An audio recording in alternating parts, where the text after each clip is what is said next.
चले सर आगे बढ़ते हैं। अगर आप IS-83 के प्रैक्टिस क्वेश्चंस के सेट 2 पर आएंगे, आपके पास जो IS-83 का हैंडआउट ये चैप्टर है, उसमें प्रैक्टिस सेट 1 है, इसमें प्रैक्टिस सेट 2 है। प्रैक्टिस सेट 2 में हमारे पास CA फाइनल के और आपके कैफ के पास पेपर्स के सवाल है। इसके क्वेश्चन नंबर 6 पर आए। हमारे पास प्रैक्टिस क्वेश्चन सेट 2 इसके क्वेश्चन नंबर 6 पर आए। CA फाइनल का advance accounting and financial reporting का समर 2015 की अटेम्प्ट का सवाल है हमारे सामने, इत्तेहाद इंडस्ट्रीज लिमिटेड के नाम से। मिल गया हमें? अब इस सवाल में कुछ भी ऐसा नहीं है जो आपने अब तक कवर नहीं किया, लेकिन सवाल की साइज को देखकर या CA फाइनल का टैग देखकर आपको घबराने की जरूरत नहीं है। इस सवाल में जो चीजें हैं वो सारी चीजें आप लोग ऑलरेडी कवर कर चुके हो। तो मैं रीड करता हूं, आप लोग सॉल्व करेंगे। कहता है The following information has been extracted from the draft statement of financial position of Ittihad Industries Limited as at 31 December 2014। ये हमें 31 दिसंबर 2013, 31 दिसंबर 2014 इन दो डेट्स पे शेयर कैपिटल का नंबर दे रहा है। हर शेयर की वैल्यू 10 रुपए है, यानी कि 31 दिसंबर 2013 पे 120 मिलियन नंबर ऑफ शेयर्स थे, 31 दिसंबर 2014 पे 180 मिलियन नंबर ऑफ शेयर्स हैं। फिर कुछ शेयर प्रीमियम का नंबर है, कुछ एक्यूमुलेटेड प्रॉफिट्स हैं। 11.5% टर्म फाइनेंस सर्टिफिकेट्स हैं 250 मिलियन 31 दिसंबर 2014 पे, यानी 31 दिसंबर 2014 पे कंपनी का 250 मिलियन का एक लोन आ रहा है, TFC लोन आ रहा है, जिसमें 11.5% का सूद है। अब कहता है the following information is also available.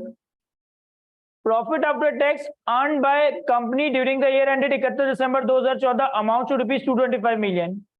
2014 के साल का प्रॉफिट आफ्टर टैक्स का नंबर है 225 million.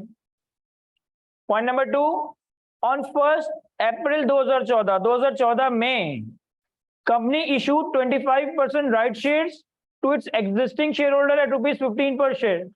Market value of the shares prior to the issue of the right was 25 पर शेयर।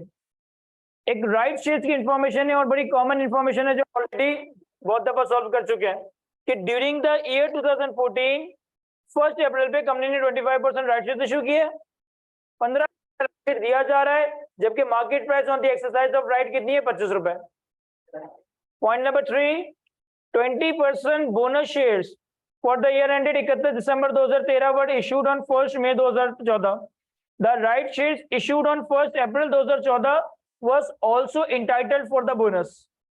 कंपनी ने 20% बोनस शेयर्स इशू किए 1 मई पे, और जिन लोगों को पॉइंट नंबर 2 में 25% राइट शेयर इशू किए थे उनको भी, और ऑलरेडी पुराने शेयर होल्डर सबको ये 20% का बोनस शेयर दिया जाएगा। ऑन 1 जुलाई 2014 के मिड में, 2014 के साल के मिड में 1 जुलाई 2014 पे company issue TFC which were convertible into 20 million ordinary shares on 31 दिसंबर 2018। कह रहा है ये जो ऊपर आपके पास TFC लोन आ रहा है ना 11.5% के सूद पे 250 मिलियन का, ये लोन कंपनी ने 1 जुलाई 2014 पे लिया है और ये 20 मिलियन ऑर्डिनरी शेयर्स में कन्वर्ट हो सकता है। Company subject to income tax at the rate of 35%। Repair relevant assets to be reflected in the statement of financial position statement of Ittihad Limited for the year ended. Show all necessary disclosures relating to EPS. Comparative figures are not required. आपको 2014 का basic और dilute EPS का number calculate करना है। आपको 2014 का basic और dilute EPS का नंबर कैलकुलेट करना है। जरा सॉल्व कर दें कुछ से इस सवाल को। चलिए सर यहाँ देखिए मैं सॉल्व करवा देता हूँ इस सवाल को। क्वेश्चन नंबर 6 है हमारे पास, इत्तेहाद इंडस्ट्रीज लिमिटेड के नाम से।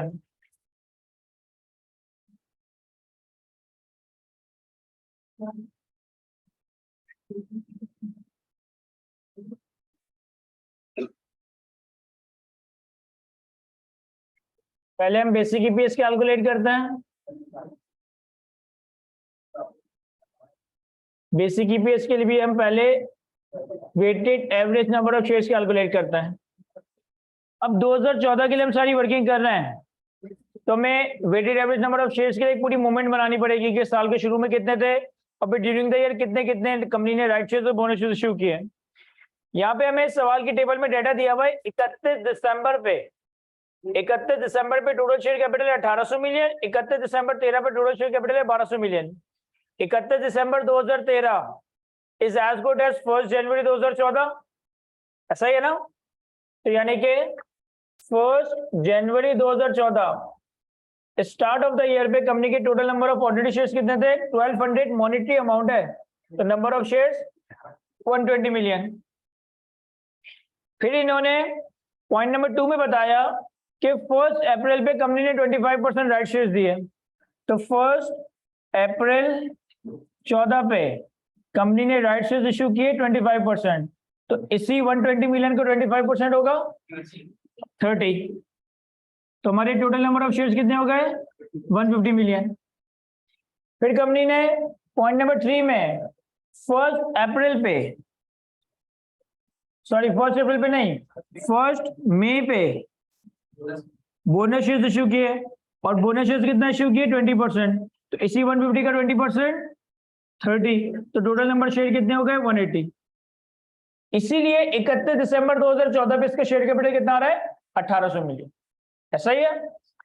अब 1 जनवरी 14 से लेकर 1 अप्रैल 14 तक, यानी कि जनवरी फरवरी मार्च 3 महीने तक 120 मिलियन शेयर्स थे, तो इसका वेट हो जाएगा 3/12। फिर अप्रैल के महीने में 150 हो गए थे सिर्फ एक महीने के लिए, तो इसका वेट हो जाएगा 1/12। और फिर 1 मई से लेकर 31 दिसंबर तक, तो मई जून जुलाई अगस्त सितंबर अक्टूबर नवंबर दिसंबर 8 महीनों का वेट बने 180 मिलियन शेयर्स का। हमेशा इन सबकी न्यूमरेटर का टोटल 12 ही होगा, 8 और 1 9 और 3 12। अब इस 180 मिलियन शेयर्स में बोनस शेयर्स हैं, यानी कि इस फैक्टर और इस फैक्टर को हमें इस बोनस के फैक्टर से एडजस्ट करना पड़ेगा। इस 150 और 180 मिलियन शेयर्स में राइट शेयर्स हैं, यानी कि इस स्ट्रीम को हमें राइट फैक्टर से एडजस्ट करना पड़ेगा। ऐसा ही है। तो पहले हम bonus factor in right shares calculate करते हैं कि राइट शेयर्स में कितना बोनस फैक्टर है। इसके लिए हमें पहले कैलकुलेट करना पड़ता है theoretical x right price. Sir हमारे पास 120 मिलियन शेयर्स हैं जिनकी वैल्यू 25 रुपए। राइट शेयर से पहले हमारे पास 120 मिलियन शेयर्स है और मार्केट वैल्यू शेयर की कितनी है? 25। तो टोटल कंपनी की औकात कितनी है? 3000। फिर कंपनी ने 30 मिलियन राइट शेयर इशू किए और हर राइट की एक्सरसाइज प्राइस कितनी लगी? 15। तो कंपनी के पास नया पैसा कितना आया? 450। यानी कि कंपनी के शेयर्स 150 हो गए और कंपनी की औकात 3450 हो गई। तो थ्योरेटिकल एक्स राइट प्राइस कितना आया? 3450 डिवाइड बाय 150, 23। तो हमारा फैक्टर कैसे कैलकुलेट होगा? सर फैक्टर का फॉर्मूला क्या था? Market price before the exercise of right that is 25 and theoretical x right price. अब इस 150 और 180 में तो राइट शेयर्स हैं, किसमें नहीं है राइट शेयर्स? इसमें नहीं है, तो इसे मल्टीप्लाई करते हैं इस फैक्टर से 25/23। इसी तरह bonus factor in bonus shares.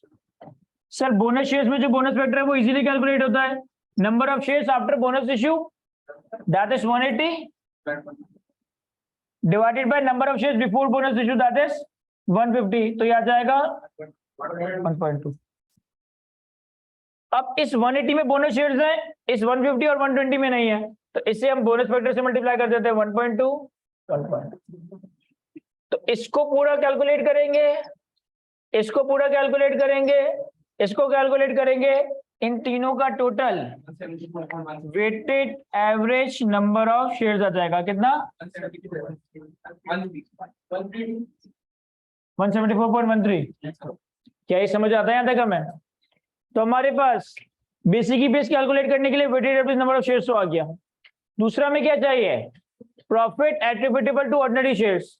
Sir इस सवाल में profit attributable to ordinary shares कैसे कैलकुलेट करें? हमारे पास प्रॉफिट आफ्टर टैक्स का नंबर है दैट इज 225 मिलियन और एक टीएफसी भी है। टीएफसी पे जो इंटरेस्ट दिया होगा वो इस प्रॉफिट आफ्टर टैक्स में माइनस हुआ हुआ है या हमें माइनस करने की जरूरत है? सर वो ऑलरेडी माइनस हुआ हुआ है, तो बेसिकली पे सबका कैलकुलेट हो जाएगा profit attributable to ordinary shares, that is 225, divided by weighted average number of shares, that is 174.13, 1.29 per share.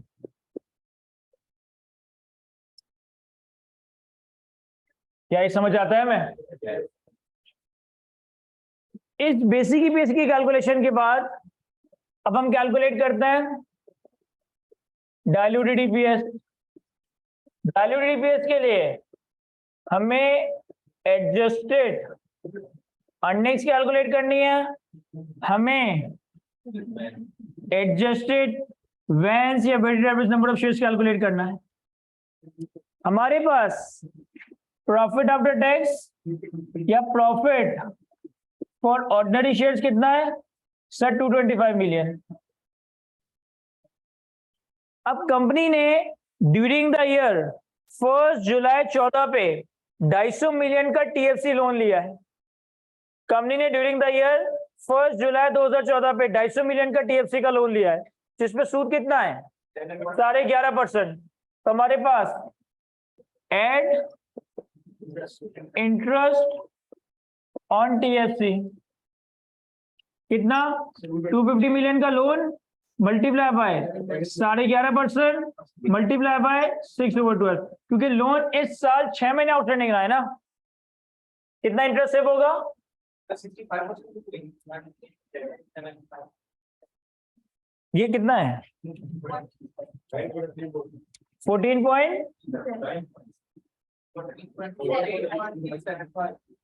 14.375। अब जब इतने से इंटरेस्ट सेव हुआ तो इतने से अर्निंग्स बढ़ी, तो इतने से अर्निंग्स बढ़ेंगी तो उस पर टैक्स भी लगेगा। तो less tax on interest 14,375 multiply by 35%, कितना है? 5.03। सर मैं डायरेक्टली 65% से मल्टीप्लाई कर दूं, एक ही बात है। तुम डायरेक्ट 65% से मल्टीप्लाई करोगे तो दोनों का नेट आ जाएगा। सर हमारा साल 1 जनवरी 14 से 31 दिसंबर 14 है, और पॉइंट नंबर 4 में शायद लिखा है कि हमने टीएफसी का लोन रेज कब किया है? 1 जुलाई पे। तो हमारे पास profit attributable to ordinary share holder adjusted आ गया, कितना? 215.65। सर ये समझ आ रहा है ना पूरी क्लास को? तो समझ आ रहा है कॉर्नर में? Sir adjusted weighted average number of shares के लिए हमने बेसिक ईपीएस के लिए वैन कितना कैलकुलेट किया है? सर बेसिक ईपीएस के लिए आपने वैन कैलकुलेट किया था 174.13। इसमें ऐड कर दें, क्या गलत है? ये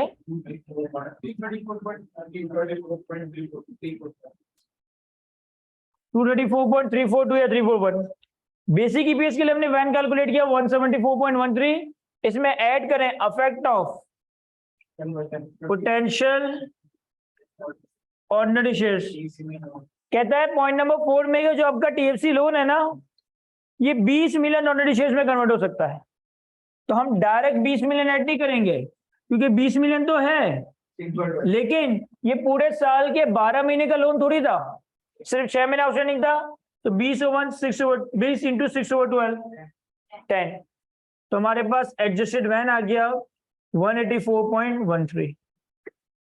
अब मैं कैलकुलेट करूं तो adjusted earnings 234.342 divided by 184.13 rupees 1.27 पर शेयर।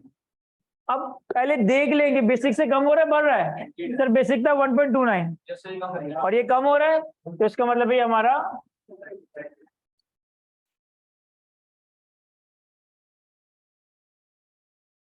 क्या ये समझ आता है? मैं जल्दी से कॉपी कर लेंगे, किसी ने सॉल्व नहीं किया। आज की क्लास को हम यही तरह रखते हैं। कल की क्लास में इंशाल्लाह हमारा IAS 33 का स्टैंडर्ड कॉन्सेप्चुअली कंप्लीट हो जाएगा, क्योंकि एक कॉन्सेप्ट रहता है जिसे हम कवर कर लेंगे, लेकिन हमारे क्लासेस अगली 2-3 चलेगी IAS 33 पे, क्योंकि हमें प्रैक्टिस क्वेश्चंस वगैरह कवर करना है।